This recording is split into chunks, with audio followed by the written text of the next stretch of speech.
What's up, chumps? J Enterprise here. It is movie review time. I am by no means a professional critic. I'm just someone who loves movies and loves talking about them. I'm not going to be giving out any star ratings or letter grades. See it for yourself and be your own judge. Today, let's go back to a year ago, 2016. Batman v Superman, Dawn of Justice.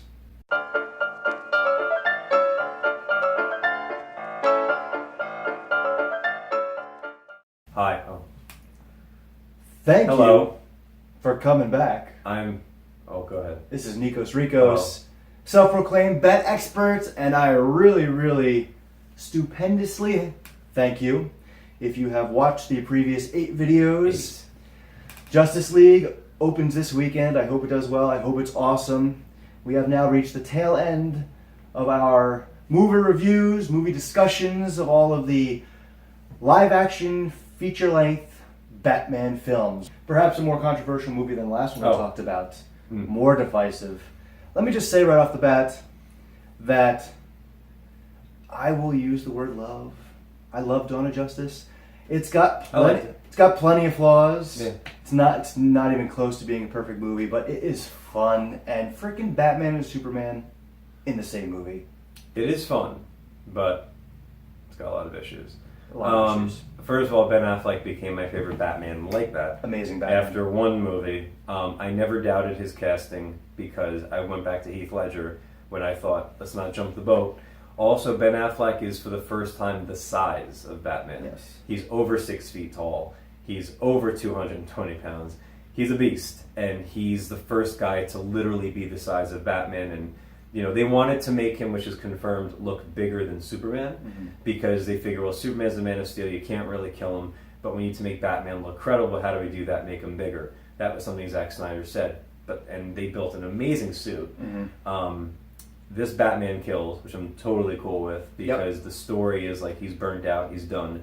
This is a very jaded, weathered Batman. He even says in the movie he's been doing this for over 20 years. And he's dealt with the major death of Robin. You got to break some rules after 20 years. Yes, and he's had it.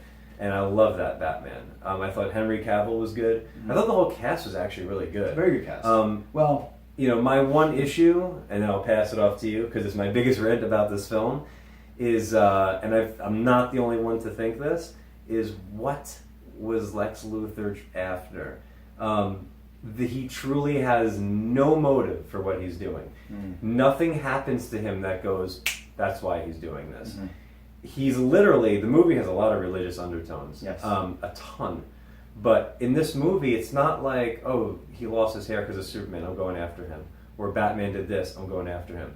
He literally, nobody knows why he's doing what he's doing. Doesn't Lex and Batman kind of have the same motivations at the beginning? They both feel threatened by Superman, and they want to rid the world of him? Lex is, I don't think he's threatened. I think he, again, as if he says, he's like, he wants to play God. And like at one point, he says that when he's creating Doomsday. He's like, if you can't, I forgot what it is. If you can't kill a God, man won't kill God, let the devil do it. Right. And there's something, and again, it's a lot of religious undertones, and Superman does nothing to him. Batman does nothing to him. Batman sees Superman as a threat. Lex at no point, it's not like he's making a stand like this is why we don't need Superman. He just kind of goes after these guys. Yeah. He plays them against each other, essentially. Just for the sake of watching them kill each other? I mean, go back and watch the film. I've literally heard, I'll throw his name out there again, like Kevin Smith break it down on his show. What was he after? Nobody really knows his motive. Nobody knows. And he's channeling his best Heath Ledger and Riddler impersonation. That's like, as great as Ledger was, the only negative thing that came out of that performance is like everybody after Ledger's Joker wants to do that weird, Zany, twitchy villain. And that's not even a negative thing on him, that's a negative on them. But I want Lex to be, and I liked the casting of Jesse because I thought, okay, and from the beginning in my head I said, okay, Lex is usually portrayed as larger than life. Yes. And I thought to myself, all right, I think what they're going to do here, which is kind of what they were doing, was Lex is going to be egotistically and mentally larger than life. But is going to be annoying to the point where you're like, all right, I get it. He's a gazillionaire. He's got everything. Why? But he's this big. Why can't he be it's almost just like more of a pest or something. It's like one of those rich Wall Street guys. You're like, I can kick his ass, Yeah. but I can't get to him. Yep. And I was cool with that Lex, but then when they start going into him stuttering and stumbling and putting a Jolly Rancher in an old man's mouth, and like the whole piss in a jar thing was pretty creative. I thought that was kind of funny. But like that whole courtroom scene was really good. His quirkiness, and he has the meltdown giving the speech. I'm like, man, Yeah. that's not Lex. That's for me. That is the worst part of the movie for me. Is Lex Luthor, Jesse Eisenberg. It was a good performance. It just wasn't Lex. It wasn't Lex. My introduction to Lex Luthor was the Superman animated series from the WB. And I feel like that's Lex. I feel like Lex Luthor should be like Vince McMahon. Yeah, exactly. That's just what, yeah.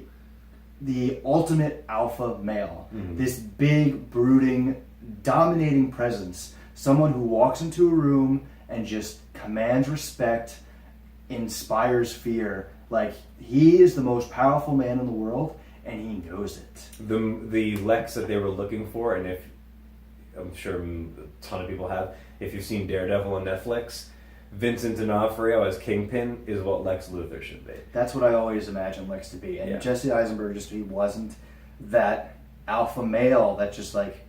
And Lex is a pretty big guy, too. Like, he requires your eyes to be on him, your attention to be on him. That's why he's the head, the CEO of one of the most powerful corporations in the world. But, however, my biggest problem with this movie, and it's a problem I've had since like pre-production, way before the movie even came out. Zack Snyder's filming. No, I like Snyder. I don't mind it either, but people hate it. Like, I love Watchmen, which is a phenomenal movie. No, my biggest problem with this film is that it is an obvious attempt to catch up with Marvel. Yeah. They crammed so much into this movie. This could have been like 3 or 4 separate movies, as is. And as cool as Wonder Woman is, and I love Gal Gadot, she beautiful. I thought she stole the film. Beautiful, she stole the film. Beautiful woman, great actress, looks like Wonder Woman, phenomenal casting. One of the best moments of the film is her entrance when she saves Batman. But let's be honest, Wonder Woman is not needed in this film. Not necessarily, but I'm cool with her being there, and I'm cool with it. It's just not needed. I'm cool with the way that DC's doing it, because if they follow the path of solo film, ensemble, you're like, they're starting. Here's Justice League. I'm okay with that, but it's the fact that they could have done it better. They could have done it better. If this movie was great, 10 out of 10, even 8 out of 10. I would have been like, I'm cool starting with Justice League, or whatever, Dawn of Justice. I'm cool with that, because they're going to tell their story differently. We're going to give you almost everybody, and then break down some solo films. But it's the way they did it, and when they gave away Doomsday, I thought, oh shit, so we're doing the Batman vs. Superman storyline, we're introducing Wonder Woman, and we're doing the Death of Superman. Death of Superman should have been its own movie. It could have been. Yeah. It totally should have been. I think the way I would have seen it, just my opinion, I feel like they should have started with, as they started with Man of Steel. Then maybe Suicide Squad be the second film. Give us a glimpse and a taste of Batman. Kind of wet the palate a little bit. Do a Batman solo film. Then you do Wonder Woman solo. Then you do Justice League. Well, and then after Justice League, you do the Man of Steel 2 or Superman sequel, whatever you want to call it. Maybe incorporate the Death of Superman storyline into that one. I just felt like, as a wrestling fan and someone who's in the wrestling business now, you could probably attest to this. I like well built up storylines. Oh, I do. You know, I feel like the Batman Superman clash should have been way farther down in the story. It shouldn't have been used as an obvious setup to Warner Brothers and DC's version of Avengers, the Justice League. I feel like what should have been a main event storyline shouldn't have been it wasn't even the main event of its own film. It should have been held off for much longer down the line. And also, too, this is the time to jump in on, let's throw our heroes in. That's the main point, is because of the success of Marvel, this is the hottest time to do, again, you don't just have Avengers. And that's why I felt like they had to catch up, because by the time Dawn of Justice came out, there was well over 10 Marvel movies, and they just did so much all at once. If they can redeem themselves if they start doing prequels.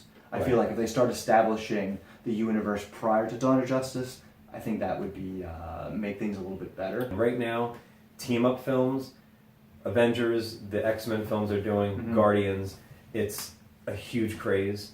So again, it's cashing in on people want to see multiples, then we'll slow it down, or not slow it down, but give you some solo films, then bring it back to Justice League. It's a different way to tell the story, even though actually they're kind of just going right to Justice League. But where do you think they're going with this? Obviously, with the Marvel Cinematic Universe, the end game is everybody we've seen over the past 10 years trying to stop Thanos, and with the Infinity Gauntlet. Is Darkseid going to be the main baddie? Oh, yeah. Do you think Darkseid, obviously, he's not going to be, well, we don't know, but we know, at least at the time this is being filmed, Steppenwolf is the main villain. How far are they going to wait? Is Darkseid going to be the end of the DCU, or are they going to go farther? It's interesting. Darkseid is usually the ultimate. He is the Thanos. You know, how far until they get to him? I mean, you can't go too far. You know what I mean? You have to eventually. We need him. But who knows? He may not be a guy who's in one film and then gets killed off. He might be in multiple films. But he's going to be there because there's a lot of Easter eggs to him in Dawn of Justice. When Batman has his nightmare and he sees Darkseid symbols are in the sand in the desolate city. They have the parademons that come down. Darkseid, you know what I mean? Can have a major presence in Justice League. Yeah, and Steppenwolf is, literally the stepping stone to Darkseid. And, even Jesse Eisenberg, he has a painting, The Evil Comes From Above and whatnot, in Dawn of Justice, it's, somehow he knows this too, which is weird to me. Like, it's almost like he knows Darkseid's coming. Actually, you haven't seen the Ultimate Edition yet, have you?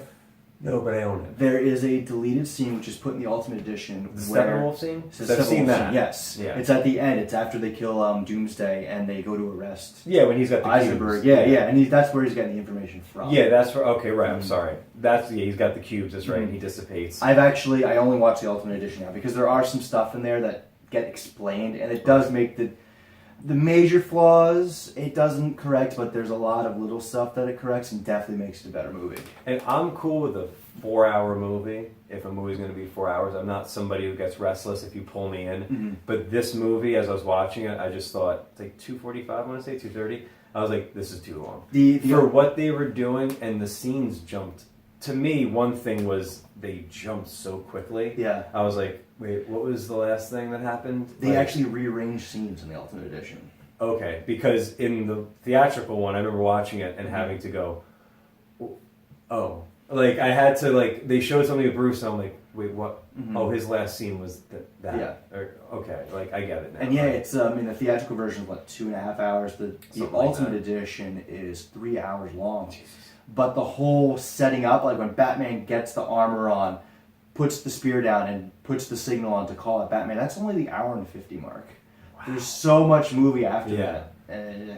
And people said Dark Knight could have been 2 films. Yeah, I remember people saying to me, man, they could have ended it right when he killed Rachel. But again, that movie, that was a long movie at 2:20.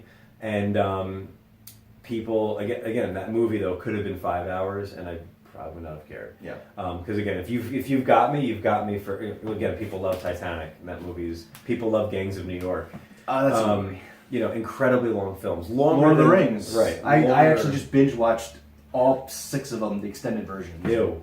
Batfleck alone. It was just that movie's version of Batman is, I think, the closest we ever got to an actual live-action version of the animated series Batman, which is an amazing rendition of that character. His first scene, when they find all those girls locked up, and the first glimpse you get of Batman, he's in the corner. He was freaky. In the shadows. That was creepy. And the way that he moved, he moved like an animal. Yeah. And that Batman is pulled directly from Frank Miller. Unbelievable. That is the Dark Knight Returns pulled right from the comic strip. This whole movie is Dark Knight Returns plus Death of Superman. And then you have that warehouse scene. Yeah, the warehouse scene where he's legit at one point driving a knife into a guy's chest and rock bottoming another guy. And the fact that he pulls the floor out. I mean, the scene, if you play the Arkham games, is right out of Arkham. It is Arkham, and people that play Arkham like me know, oh, that's an Arkham fight scene. It's brutal. You digest everything. And that's the closest I think we see Batman utilize so many different forms of fighting. He's mostly a brawler throughout history. There are some glimpses in the Nolan trilogy where he's starting to utilize other stuff, but it's a lot of just brawling. Here you see like Both. he's supposed to be, the world's greatest martial artist. Yeah. You know? He moves quickly, but he's brutal. Yeah. He at one point just rings one guy and just slams him head first. You see the guy go face first into the floor. And then coming through the wall, grabbing the gun. Like, that was... Dawn of Justice had freaking Batman. Like, it was the goddamn Batman was in Dawn of Justice. And again, look, if you don't know it, Dark Knight Returns, greatest comic book ever written. I mean, it's right. That's the suit. Gray, the kind of, I don't know what you want to call it. Like, the way the symbol was, short ears, thick head, everything. It's Dark Knight Returns. Let me ask you this. Clark Kent was in Metropolis for at least 2 years. Yeah. Because at the beginning title card is, the way it's worded is so simple. I think it's amazing. It's like, Metropolis. Like, the world is introduced to Superman. Right. And then it goes through that whole opening scene, which I think is an amazing visual of the building. The tower collapses, all these people are running away, and Bruce is running towards it. Yeah. But then they say 18 months later. So you assume Clark Kent has worked for the Daily Planet. He has lived in Metropolis for at least 2 years. How the hell does he not know who Bruce Wayne and Batman is when they're right across from each other? Batman maybe, but Bruce Wayne is supposed to be like one of the most recognizable people in the world. Right.